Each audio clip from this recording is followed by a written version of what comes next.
Chers amis, chers frères et sœurs, bonjour, bienvenue dans ce temps pour le culte. J'ai lancé la vidéo un peu trop vite, j'ai pas eu le temps de sonner les cloches, mais bon, on va dire que c'est pas grave. C'est un culte noté comme un culte des jeunes, on a quand même un représentant des... Oui, voilà, on a quand même plein de jeunes ici, mais surtout un représentant, il y a Yoann qui nous fait plaisir. Effectivement, beaucoup sont absents parce qu'il y a les vacances scolaires. On a deux jeunes qui sont en formation de BAFA aussi, à Mataya, donc voilà. Néanmoins, c'est un plaisir quand même de vous avoir ici ce soir. La grâce et la paix vous sont données gratuitement de la part de Dieu, notre Père, et de Jésus-Christ, notre Sauveur.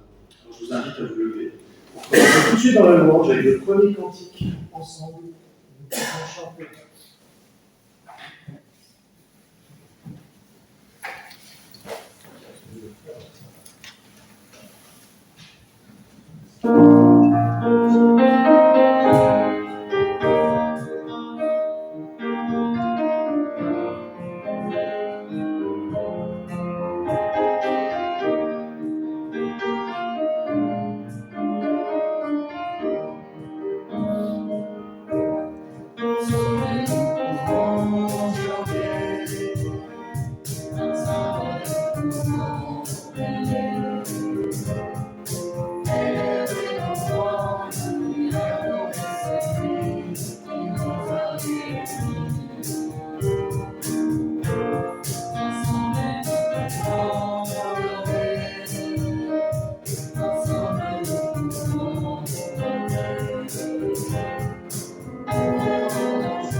Je vous invite à la prière de louange.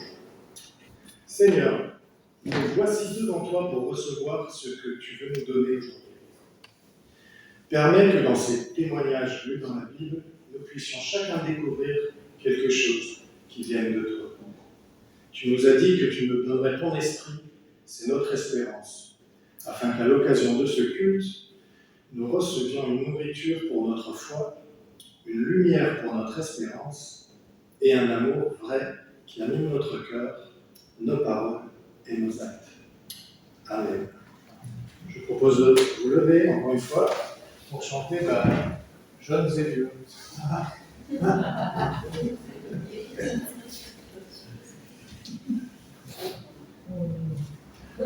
ne veux pas faire avec Bien. Ok.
Car Dieu a tant aimé le monde qu'il a donné son Fils unique, afin que quiconque croit en lui ne périsse point, mais ait la vie éternelle.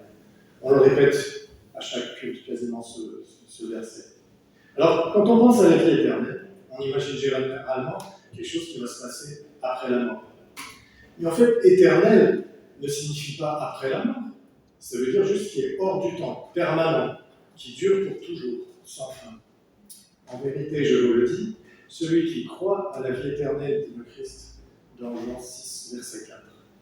Alors quand je place ma confiance en Jésus, la vie avec lui commence maintenant et dure pour toujours, de façon permanente. Alors qu'est-ce que ça change de savoir que cette vie éternelle n'attend pas la mort de notre corps? Eh bien, nous avons l'assurance que cette relation personnelle et permanente que nous pouvons entretenir avec le Seigneur ne peut être rompue par personne, ni par quoi que ce soit, ni même par nous-mêmes, quelle que soit notre situation. Dieu possède suffisamment d'amour et de grâce pour nous soutenir dans chacun de nos défis, et ce, pour toujours. Ma grâce te suffit, dit le Seigneur. Suffit, suffisant, suffisamment.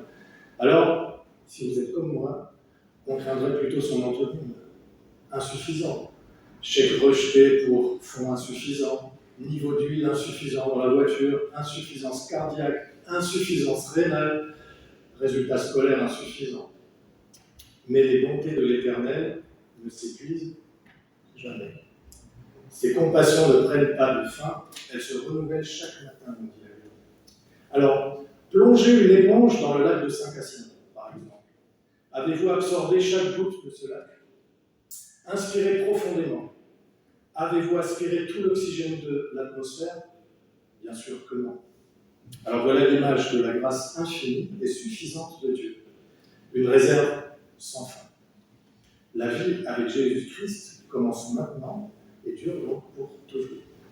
Alors je vous propose de vous réjouir, de remercier le Seigneur pour ses grâces infinies avec le chant suivant. Un chant qui va peut-être vous rappeler votre jeunesse. Je veux te louer. On peut se lever pour ça.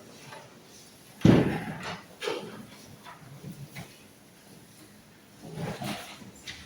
je le retrouve.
au moment où Dieu ordonne à Jonas d'aller menacer les habitants de Ninive, la capitale de l'Empire assyrien, qui est l'ennemi juré d'Israël. Et au lieu de se rendre à Ninive, donc vers l'est, Jonas va carrément dans le sens opposé pour embarquer à bord d'un navire qui l'emmènera aussi loin possible vers l'ouest, en direction de Tarsis. Alors la bonne question à se poser ici est pourquoi ça? Pourquoi Jonas s'enfuit-il? A-t-il peur? Ou alors est-ce qu'il n'aime pas les Ninivites? Pour l'instant, on en sait.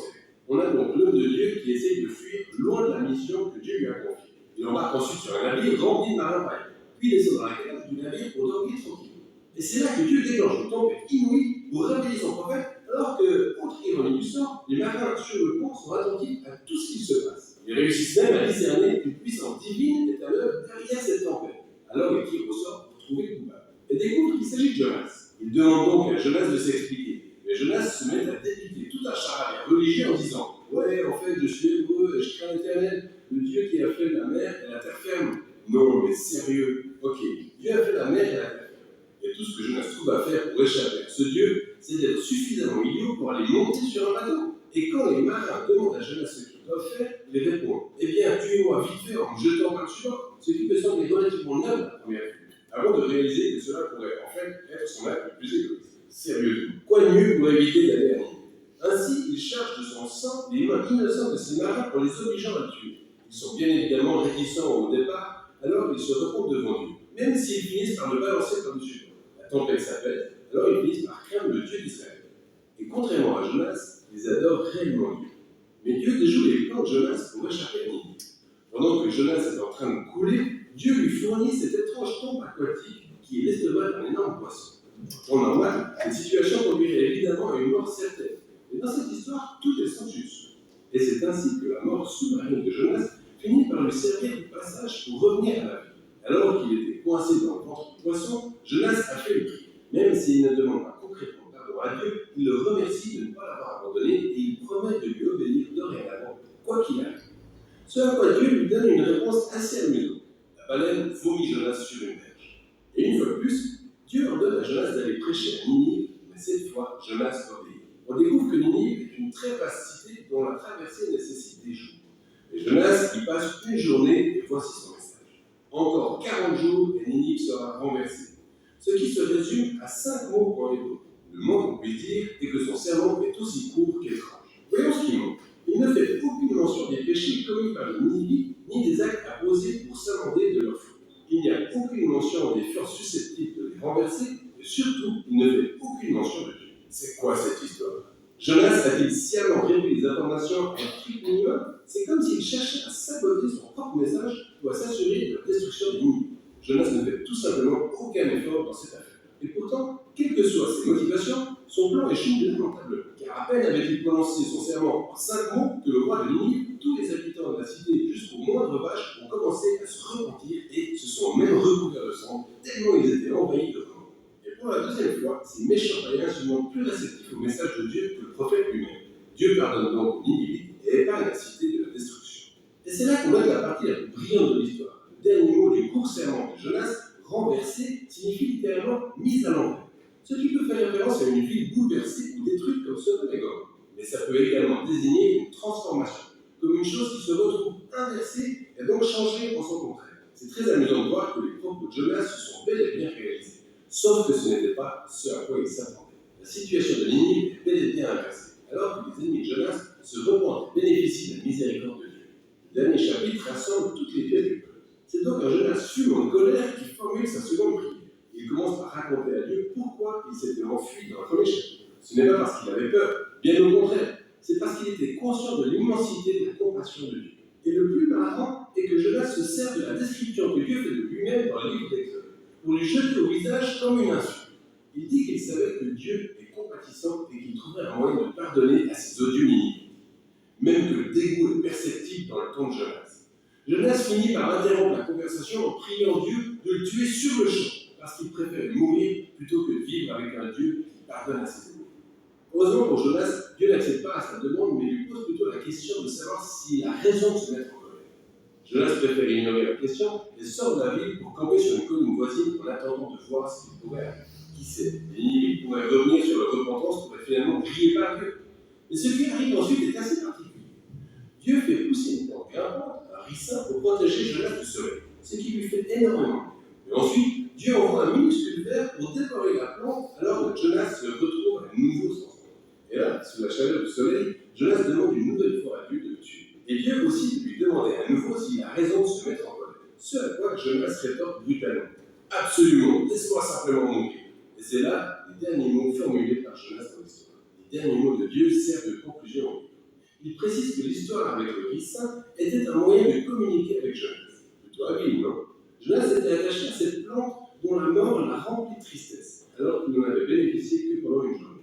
Et Dieu demande donc à Jonas, les humains ne sont-ils pas plus précieux que les plantes? N'est-il pas logique que Dieu ressente le même type d'attachement et de préoccupation pour la vie de Ninive, qui compte des milliers de personnes complètement égarées, y compris leurs vaches? Et c'est ainsi que le livre s'achève, sur les propos de Dieu demandant à Jonas l'autorisation de faire preuve de la miséricorde envers ses ennemis. Et que répond Jonas? L'histoire ne le précise pas, car ce n'est pas le but. Le but du livre est de bousculer votre réflexion. Le fait est que les questions de Dieu s'adressent aussi à vous, le lecteur. Acceptez-vous le fait que Dieu aime votre ennemi? La réalité est que ce livre tend un miroir à chacun de ses lecteurs. Avec Jonas, ce sont nos pires traits de caractère que nous voyons s'amplifier. Une réalité qui devrait susciter en nous beaucoup d'humilité et de gratitude, étant donné que Dieu aime ses ennemis et accepte le Jonas qui sommeille en chacun d'eux. Aussi étrange qu'elle puisse être, cette histoire joue, au bout du compte, le rôle d'une messagère porteuse de bonnes nouvelles sur la grandeur de la miséricorde de Dieu susceptible de remettre en question nos valeurs fondamentales. Et voilà pour le livre de Jonas.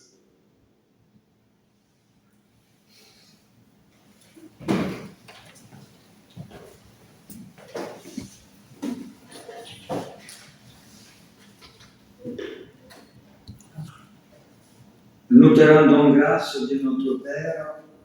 Ta parole nous permet de nous recentrer sur l'essentiel.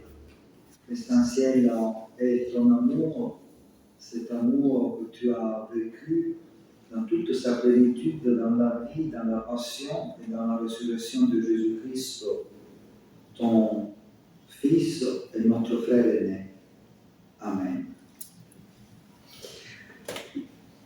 Vous venez de voir et d'écouter le livre de Jonas, résumé, très bien résumé. On l'a choisi parce qu'il nous permet de dire en 7 minutes ce que les 4 chapitres du livre de Jonas, Ancien Testament, nous disent en 17 minutes.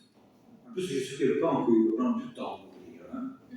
Donc là, nous avons gagné 10 minutes.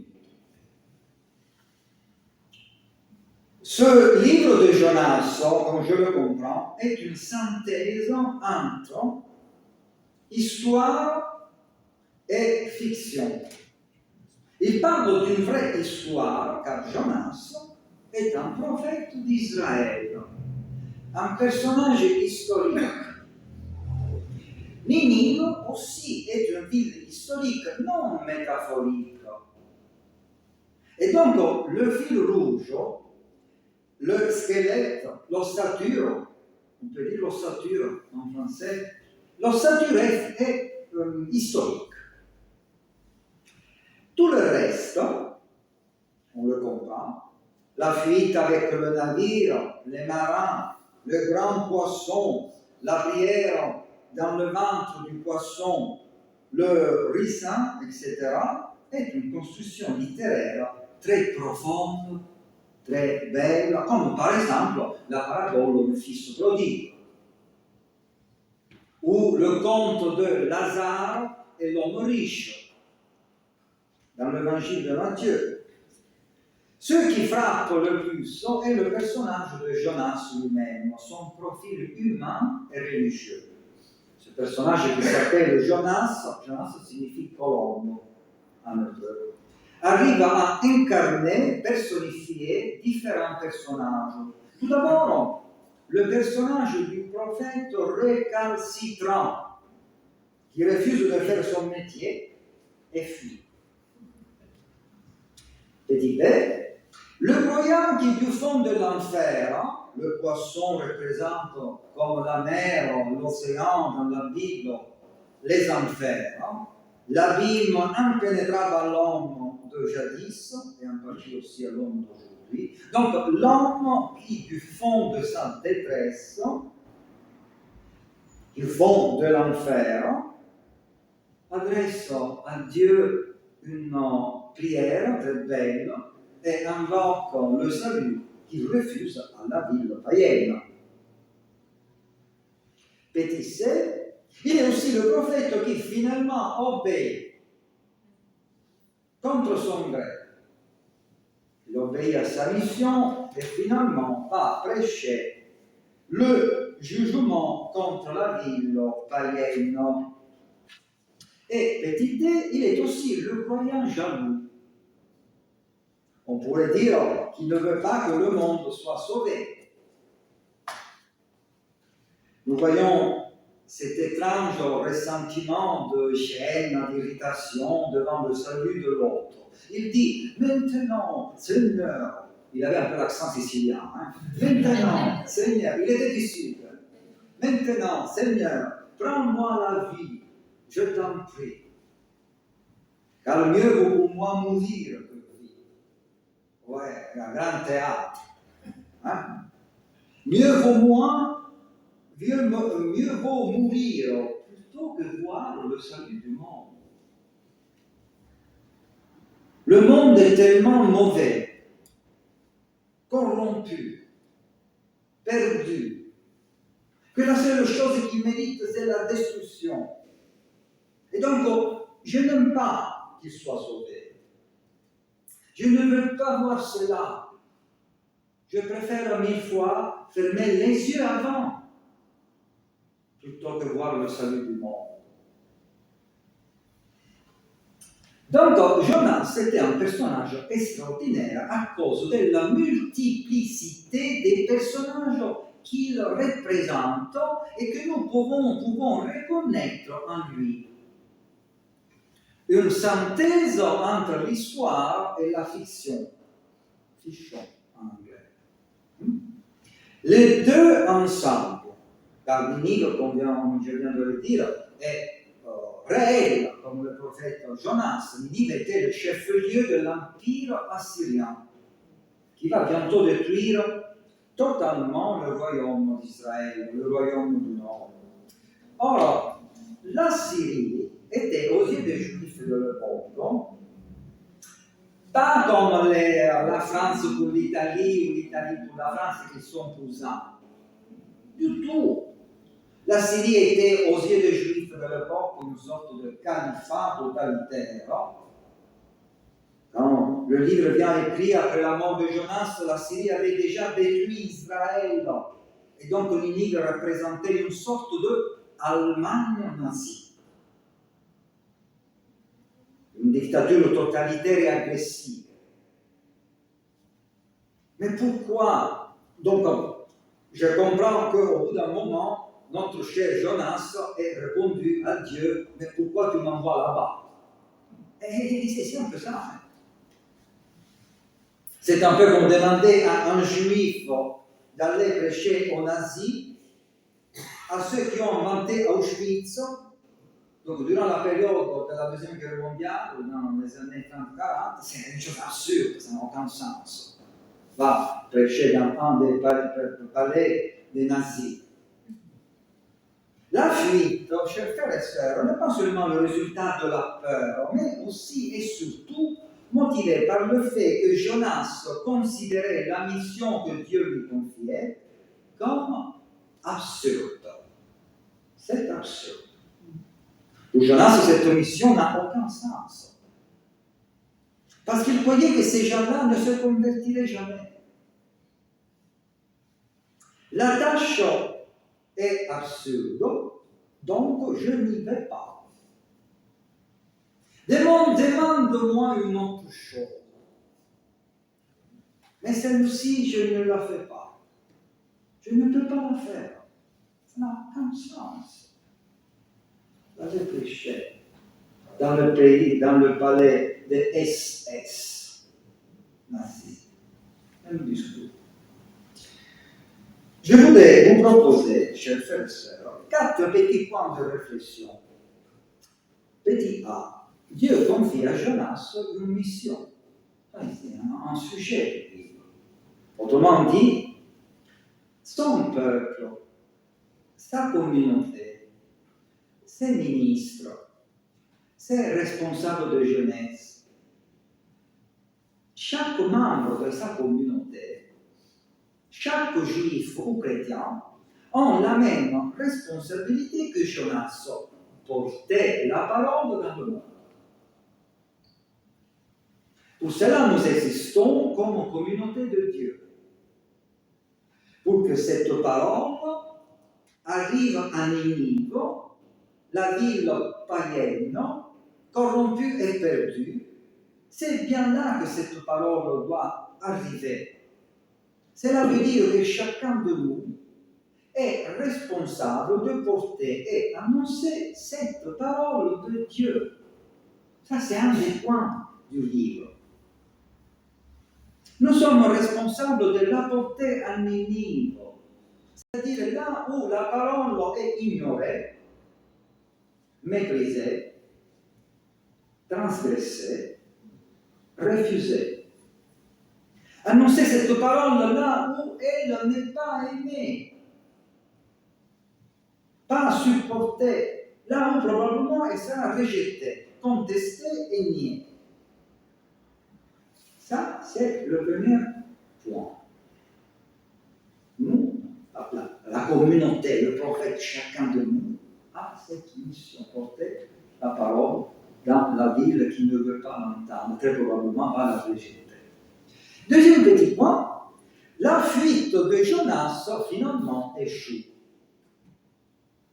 Le fait que Jonas s'enfuit, c'est quelque chose que nous pouvons très bien comprendre.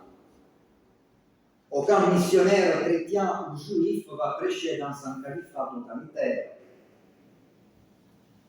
Parce qu'on te tue bien avant que tu commences à parler. Imagine, dans l'État islamique, tu ne vas pas là dire Jésus disait non. Hein? Jonas le sait, il considérait cette mission suicidaire. Toutefois, ce que j'aimerais souligner, c'est que la fuite de Jonas échoue. C'est-à-dire, il n'est pas possible de fuir de la présence de Dieu. Mais pourquoi? Nous pouvons adresser la question à l'Assemblée. Les jeunes sont en vacances, il y a l'Assemblée.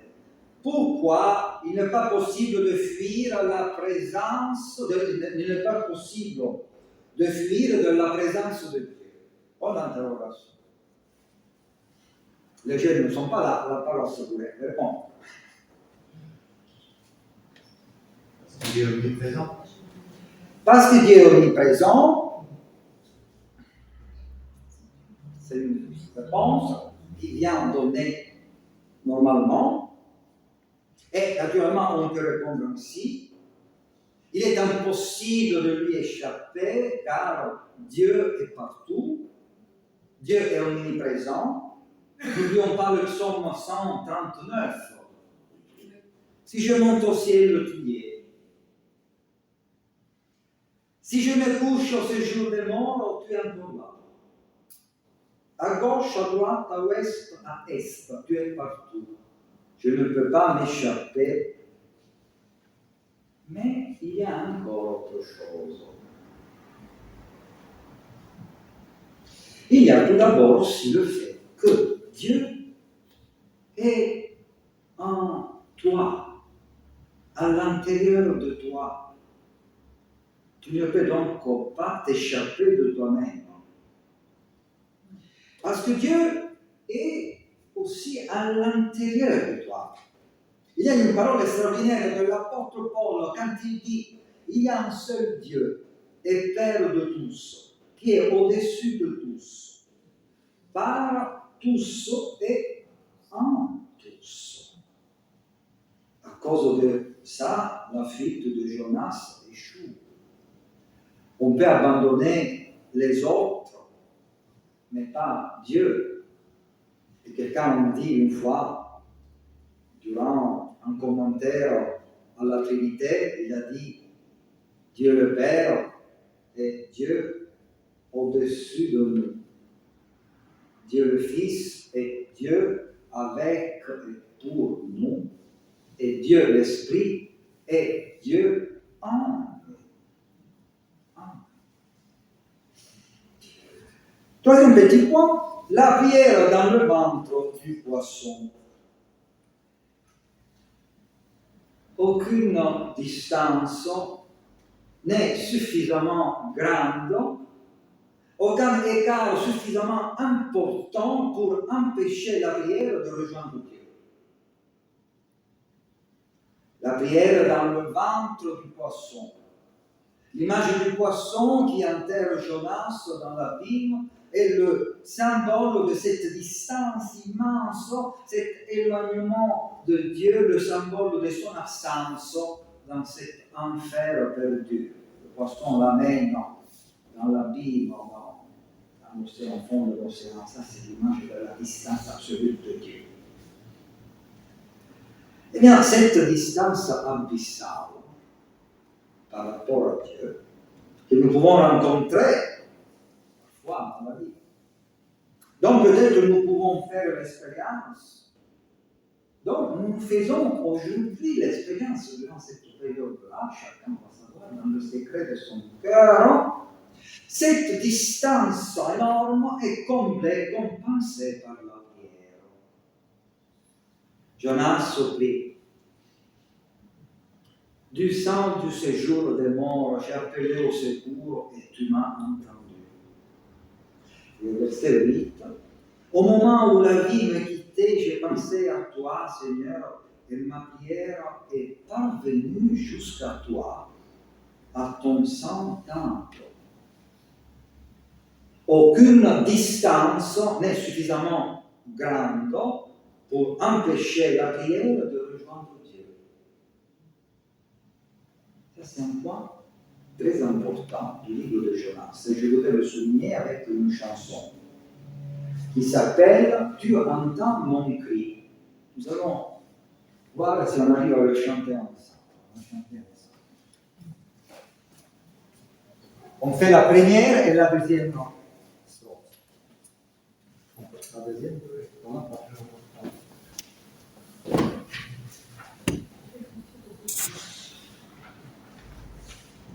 Alors, faites comme ça. Mais si je me mets là, vous ne voyez plus rien. Alors, si je me mets comme ça, tu entends mon cri, tendre Père. Toi, l'infini miséricorde, je m'appuie sur toi, je t'espère. Parle, Seigneur, mon cœur est prêt. Comme l'or au creuset, purifie mon cœur, ne m'abandonne pas. Par l'eau et par le feu, renouvelle-moi, réveille-moi de ta joie. On va voir. Tu entends mon cœur dans le fer.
Donc, comme l'or au creuset. Comme l'or au creuset, purifie mon cœur.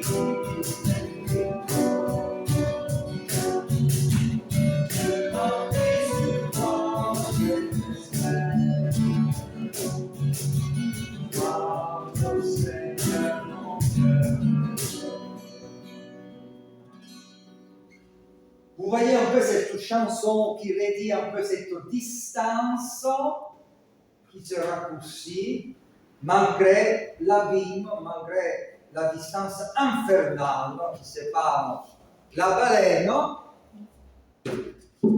où Jonas est dedans et le temple de Dieu, la présence de Dieu.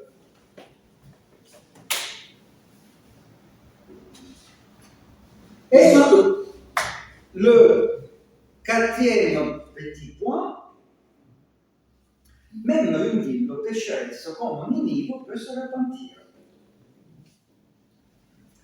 Cette repentance que Jonas considérait comme impossible se réalise au-delà de toutes attentes.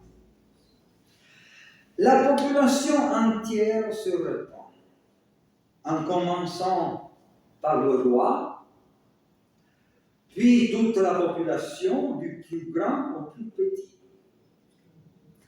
Chers frères et sœurs, cela signifie au moins deux choses. La première est que personne n'est suffisamment mauvais ni perdu au point de ne pouvoir être changé et devenir un être nouveau, une personne nouvelle, comme le dit bien le Nouveau Testament.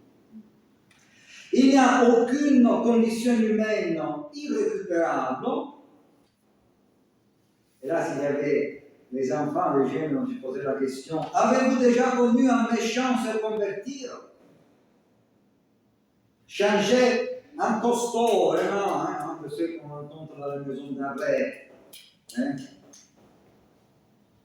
Avez-vous rencontré quelqu'un de méchant devenir quelqu'un de bien? Point d'interrogation. Qui a connu un tel sujet? Lève le doigt. Bon, moi je le lève. Robert, alors je vois c'est moi le méchant, il était méchant. Joël.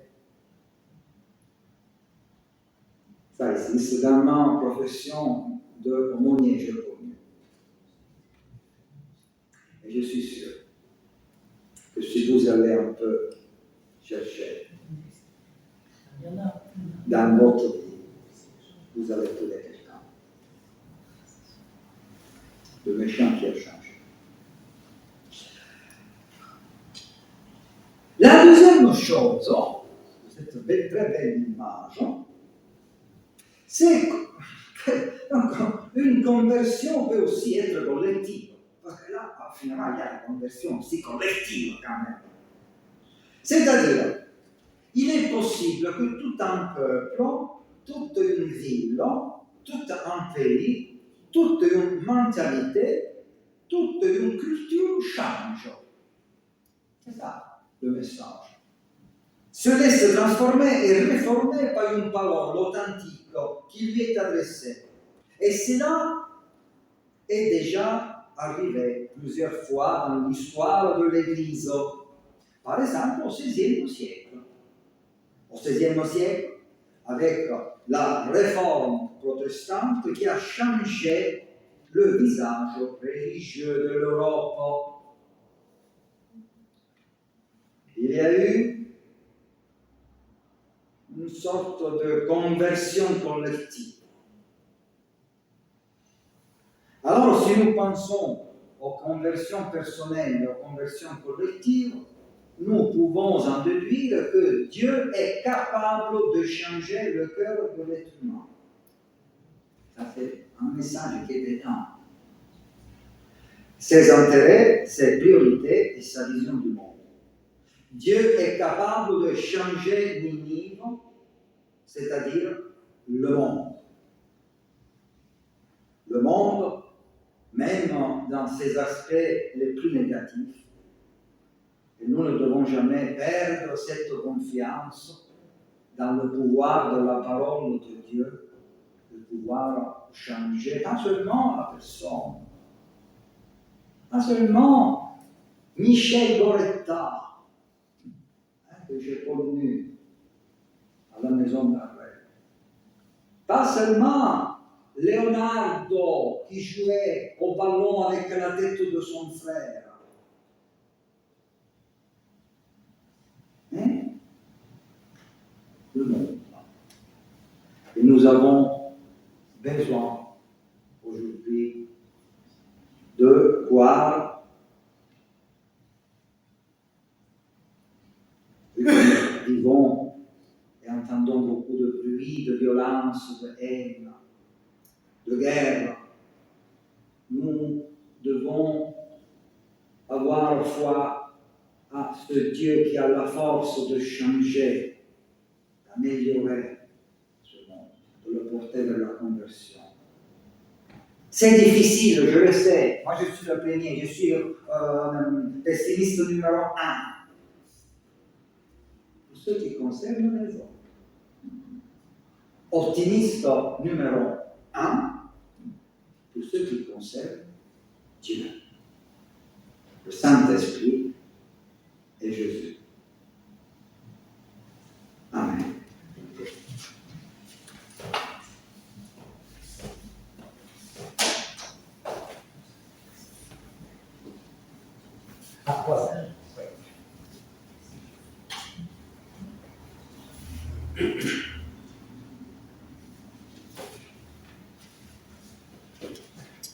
On peut se lever pour chanter.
C'est le moment des annonces. Je crois que j'ai un peu tout affiché. Je vais les lire avec vous. Demain, dimanche, c'est le culte avance avec celui de l'Assemblée Générale de l'Entraide à 11h. Les partages bibliques auront lieu jeudi 25 donc je date, là, 25 avril, c'est la semaine passée. Est-ce qu'il y a encore cette semaine aussi partage biblique? Non. Ok. Mauvais copier-coller de la lettre de nouvelles. Tata retenir, oui, les 80 ans de la paroisse de Vence, ce sera samedi et dimanche 1er et 2 juin. Donc, il y aura beaucoup d'activités, il y a un programme qui est disponible aussi, je pense que vous l'avez eu avec la lettre de nouvelles. Il faut s'inscrire pour le buffet de dimanche midi. Nathalie et Titou, Stéphane, ici. Et 2 concerts. Est-ce que quelqu'un des amis de la chapelle veut les annoncer? C'est pas organisé par les amis de la chapelle. Ah, pardon. Autant pour moi. Non. Ok, autant pour moi. Décidément. Donc, celui du 4 mai, Opéra et Bel Canto, Vocalissimo. C'est en partenariat avec la Ville de Grasse et Radio Accord. Je pensais quand même que c'était des amis qui veulent. Non, sinon ça serait écrit. D'accord, certes. C'est fini la saison musicale. Oui, jusqu'à novembre. D'accord, ok. Merci pour l'information. Et un concert organisé par et pour aider, pour soutenir notre entraide, le 18 mai, avec l'ensemble Celtica, un concert de musique celtique à la Bougie. Est-ce qu'il y a d'autres annonces?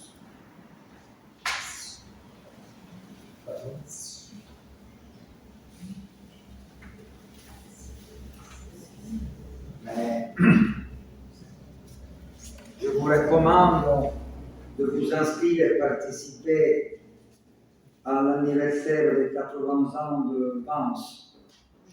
Donc, pour le repas du dimanche, et aussi il y a le corps public de notre église de Grasse qui fera l'animation autour de l'exposition sport et protestantisme. C'est un clin d'œil aux Jeux olympiques. On va jouer au basket, il y aura l'exposition de l'église protestante de France, sport et protestantisme. Le samedi matin à partir de 10h.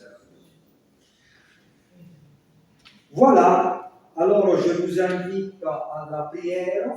C'est l'offrande, oui. Alors, on a eu un bon don pour les obsèques de jeudi, donc je me suis dit, ah bon, ça va, l'église a quand même un très bon don, mais non, il faut être attentif, il faut continuer à prendre soin aussi du matériel.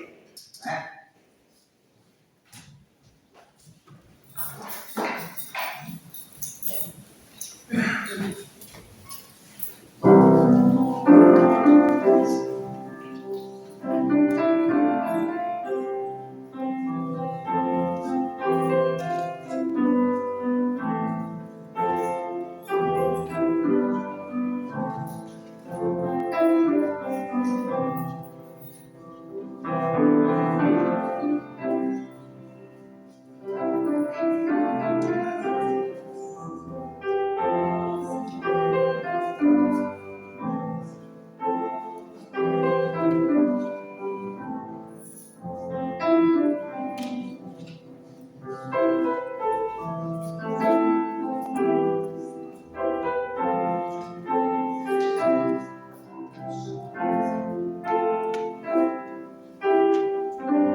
Oui, excusez-moi, j'ai encore une annonce. Voilà, vous connaissez tous Pierre Bernard, il n'est pas là, et il va bientôt changer de dizaine. Alors, c'est le 8 mai. Alors, ceux qui ont envie, on peut lui envoyer un petit SMS, un petit mot, bon anniversaire. Voilà. Le 8 mai.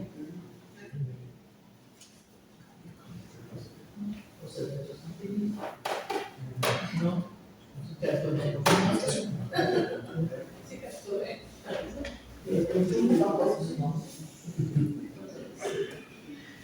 Je vous invite à la prière.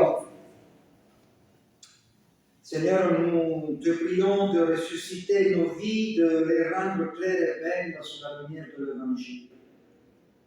Que ta parole nous touche au plus près de nous-mêmes mettant chaleur, paix et joie dans notre cœur.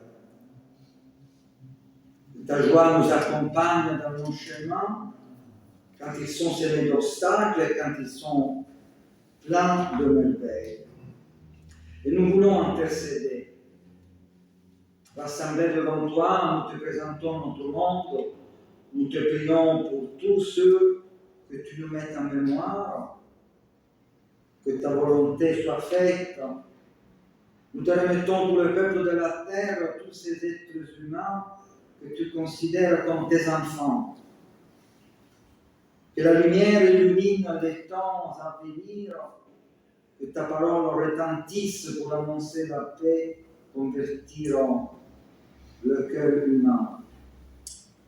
Nous te remettons ceux qui ont dit oui à ton appel, qui témoignent de ton amour là où ils se trouvent.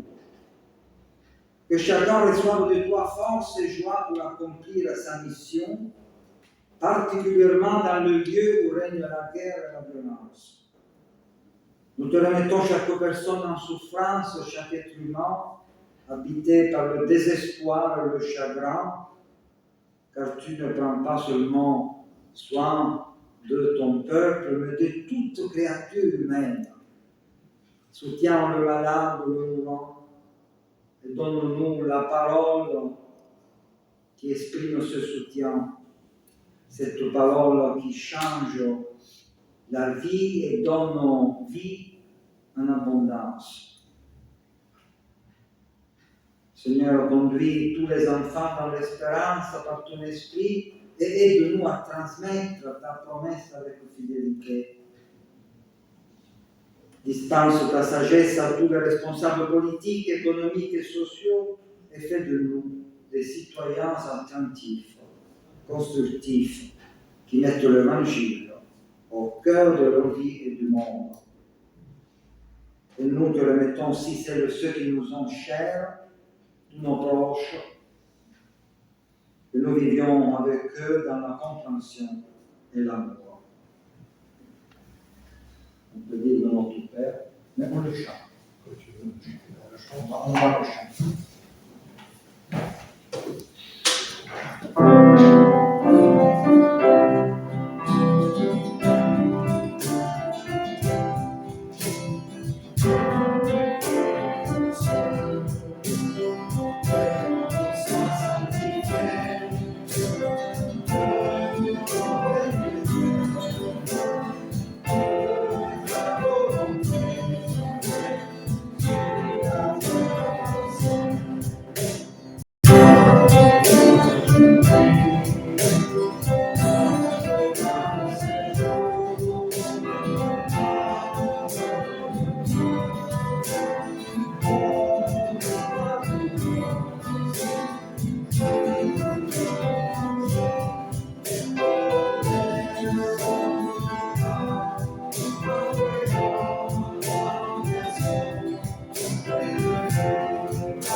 Ayez soin les uns des autres, réconfortez-vous les uns les autres, aimez-vous les uns les autres, dit Jésus, alors tous sauront que vous êtes mes disciples.